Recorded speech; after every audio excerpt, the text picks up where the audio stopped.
Assalamualaikum warahmatullahi wabarakatuh. Selamat pagi Bu Sukma dan teman-teman.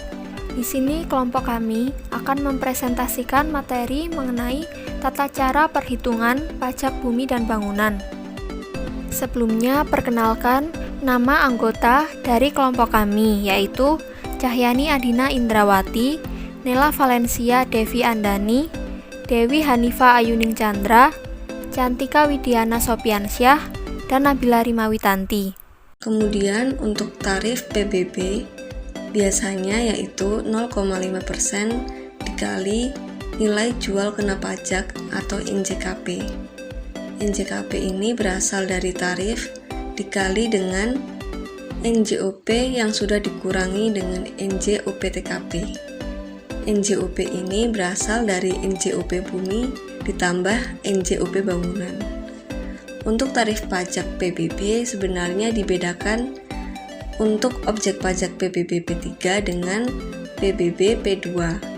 Untuk objek pajak P3 seperti perkebunan, perhutanan, pertambangan sesuai pasal 5 UU PBB memiliki tarif 0,5%. Sedangkan untuk P2 seperti rumah, apartemen, hotel sesuai pasal 80 ayat 1 UU PDRD memiliki tarif paling tinggi yaitu 0,3%. Untuk NJOP-nya pun juga dibedakan.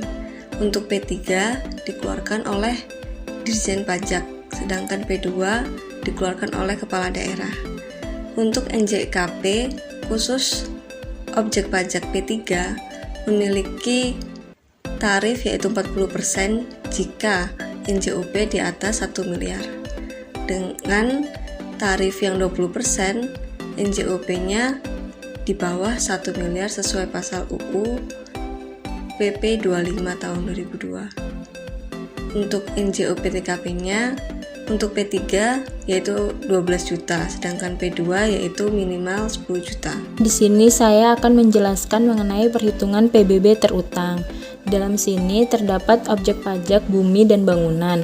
Untuk objek pajak bumi memiliki luas 140 dengan kelas A29 dan NJOP per meternya 103.000 dengan jumlah 14.420 yang didapatkan dari NJOP per meter dikalikan dengan luas 103.000 dikalikan dengan 140 sehingga mendapatkan hasil 14.420.000. Dan objek pajak bangunan memiliki luas 50 dengan kelas A07 NJOP per meter 429.000 dengan jumlah 21.450.000 didapatkan dari NJOP per meter dikali dengan luas 429.000 dikali dengan 50 sehingga mendapatkan jumlah 21.450.000.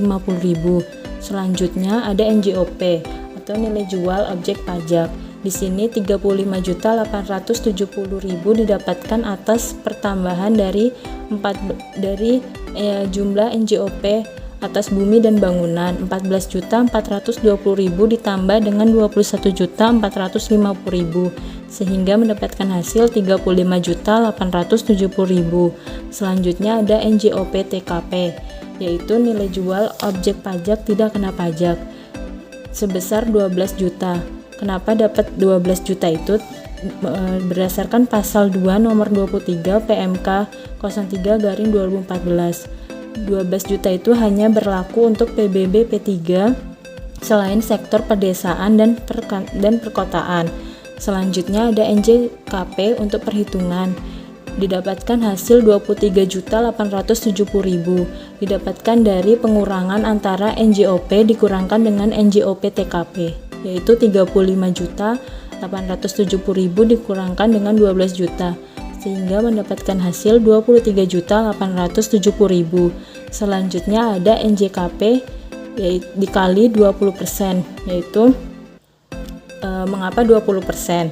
Karena di bawah 1 miliar yang di bawah 1 miliar yaitu NJOP-nya. NJOP-nya kan didapati 35.870.000 karena di bawah 1 miliar jadi memakai 20% sehingga mendapatkan hasil 4.774.000. 4.774.000 itu dari 23.870.000 dikali dengan 20%, sehingga hasilnya 4.774.000. Selanjutnya PBB terutang 0,5%. Kenapa memakai 0,5%? Tarif pajak 0,5% karena berdasarkan pasal 5 UU PBB 0,5% atas P3. P3 sendiri yaitu perkebunan, perhutanan, pertambangan, dan sektor lainnya.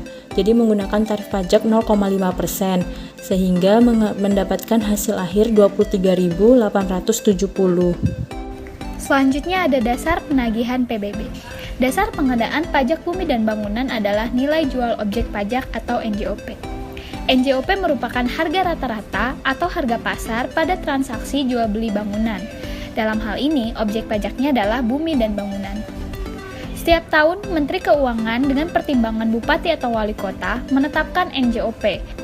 Penetapan tersebut didasarkan oleh dasar penetapan NJOP bumi, yaitu letak, pemanfaatan, peruntukan, dan kondisi lingkungan. Sedangkan yang kedua, dasar penetapan NJOP bangunan adalah bahan yang digunakan, rekayasa, letak, serta kondisi lingkungan.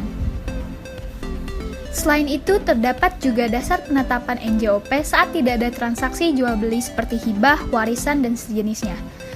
NJOP akan ditetapkan berdasarkan 1. Perbandingan harga dengan objek lainnya. Objek lain yang dimaksud merupakan objek yang masih sejenis. Yang kedua adalah nilai perolehan baru, di mana penetapan NJOP dilakukan dengan menghitung biaya yang sudah dikeluarkan untuk memperoleh nilai objek pajak. Yang ketiga ada berdasarkan nilai jual pengganti, di mana penetapan NJOP didasarkan pada hasil produk objek pajak. Jadi, nilai jualnya didasarkan pada keluaran yang dihasilkan oleh objek pajak itu sendiri. Selanjutnya saya akan menjelaskan mengenai pembayaran PBB. Pembayaran PBB dapat dilakukan melalui dua cara, yaitu secara offline maupun secara online. Untuk pembayaran PBB offline dapat dilakukan di bank atau kantor pos dan giro tempat pembayaran yang tercantum pada SPPT maupun kepada petugas pemungut PBB kelurahan atau desa yang ditunjuk resmi.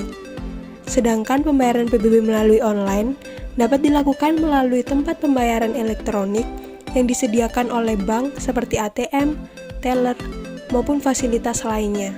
Baik, terima kasih dan dipersilahkan bagi teman-teman yang ingin mengajukan pertanyaan.